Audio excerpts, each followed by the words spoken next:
I welcome all of you in the week Scholar Education Digital Learning class. In this video number 15, I will discuss with you multiple choice question in the subject of financial management. The paper is of June 2013 UGC NET JRF examination paper second. So the first question is the positive NPV in project appraised by a firm may not occur on account of.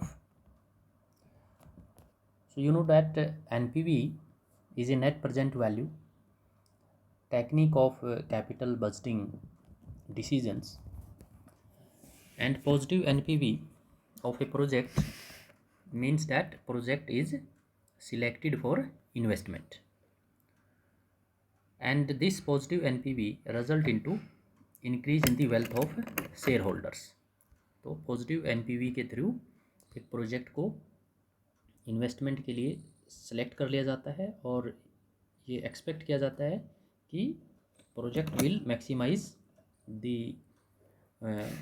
The wealth to the equity share holder.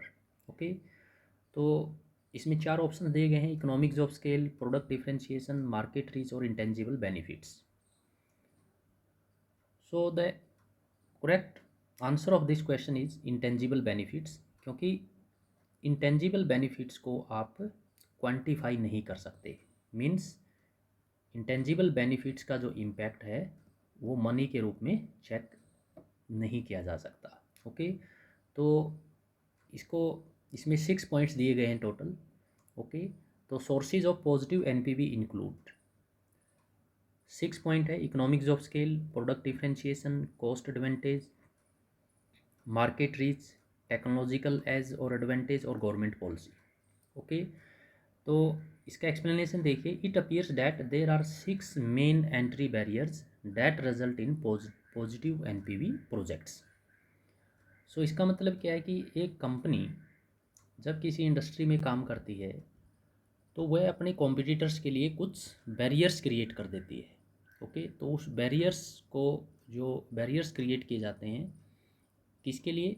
Other firms के लिए, so that competitors और नई जो firms है उस industry में और उस बिजनेस में उनके लिए एंट्री करना मुश्किल हो जाता है. ओके, तो large economics of scale, product differentiation, cost advantage, market reach, technological edge and government policy. और in with in the government policy there is a restrictive licensing, import restriction, high tariff walls, environmental control and special tax relief. Okay, so positive NPV in a project appraised by a firm may not occur on account of intangible benefits, और ये create होती है इन 6 factors की वजह से. Okay, अगर further examinations में इस positive NPV of a project appraised by a firm अगर ये क्वेश्चन पूछा जाता है तो ये सिर्फ 6 फैक्टर ही आपको ध्यान में रखने हैं. Okay, second question is in case the projects are divisible under capital rationing, an appropriate project appraisal method is.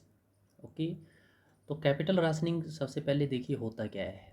Capital rationing एक ऐसी सिचुएशन होती है जिसमें फर्म के पास फंड्स की शॉर्टेज होती है, और आप ये कह सकते हैं कि लिमिटेड जो कैपिटल है वो फर्म के पास रहती है, लिमिटेड फंड्स फर्म के पास उपलब्ध होते हैं, और उस लिमिटेड फंड को यूटिलाइज करके ही एक कंपनी जो है प्रॉफिटेबल इन्वेस्टमेंट प्रोजेक्ट को एक्सेप्ट और रिजेक्ट करने का डिसीजन लेती है. ओके, तो capital rationing refers to the choice of investment proposal under financial limitations, यानी फाइनेंशियल वित्तीय सीमाएं और वित्तीय जो कंस्ट्रेंट्स जो हैं, लिमिटेशंस, तो in terms of a given size of capital expenditure budget. तो अगर किसी प्रोजेक्ट को सिलेक्ट किया जाता है in the situation of capital rationing, तो प्रॉफिटेबिलिटी इंडेक्स मेथड और अनदर नेम जो है इसका benefit cost ratio is the best approach. Okay, तो यूनिवर्सली एंड जनरली हम ये कहते हैं कि NPV is the best method. No doubt net present value is the best method, but when A project is considered for investment under capital rationing, तो फिर आप profitability index method को use करेंगे. ओके, तो on the basis of profitability index method A project is selected for investment. Next question is, and second explanation of it, the acceptability of project is based on profitability index, because it may rank projects correctly in order of decreasing efficient use of a capital. Okay, and PI कैसे आप निकलता है, present value of cash inflows divided by present value of cash outflows is the formula. Okay, and if PI is greater than 1, project is accepted for investment. Okay, or in case of accept reject decisions और mutually exclusive project, कोई भी आपका decision situation हो सकता है, तो उस cases में the project which has highest PI will be given rank 1. Okay, और उसको इन्वेस्टमेंट के लिए जो है वो सिलेक्ट किया जाएगा. Okay, next question is permanent working capital, जिसको आप फिक्स्ड एसेट्स भी बोल सकते हैं आप. Permanent working capital is generally financed through. So the correct answer is long-term capital funds are used to finance permanent working capital. Okay, तो जैसे पर वर्किंग कैपिटल के दो कंसेप्ट क्या होते हैं, एक होता है gross working capital. Gross working capital का मतलब होता है total of current assets. Okay, and net working capital is the difference between current assets and current liabilities. Okay, तो long term capital funds are used to finance permanent working capital. Okay, and temporary working capital are financed by short term sources of finance. Okay, next is the appropriate ratio for indicating liquidity crisis. Okay, so liquidity ratio comprises three ratios are most important. One is the cash ratio, second is the acid test ratio या quick ratio भी आप इसको बोल सकते हैं, और third one है current ratio. Okay, तो सबसे पहले हम करंट रेशो पढ़ते हैं. तो current ratio is only a crude method of liquidity in relation या relative to the acid test ratio और कैश रेशियो. तो लिक्विडिटी क्राइसिस को कौन सा रेशो जो है सुटेबली जो है वो इंडिकेट करता है. Operating ratio is not a liquidity ratio, sales turnover ratio is not a liquidity ratio. इसमें दो रेशो दिए गए हैं, current ratio and acid test ratio.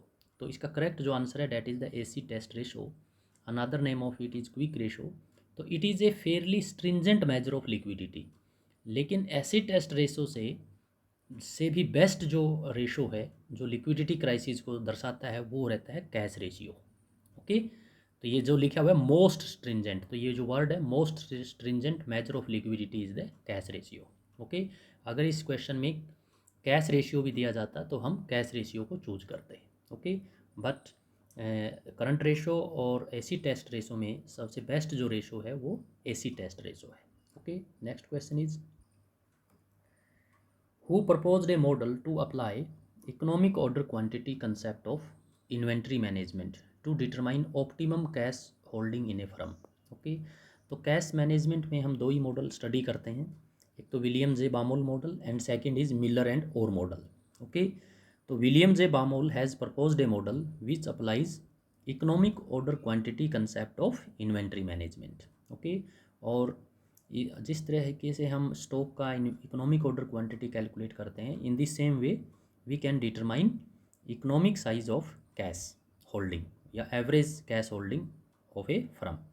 तो to determine the cash conversion size, और another name is to know the average cash holding of the firm is calculated by using William J Baumol model. Okay, so thank you very much.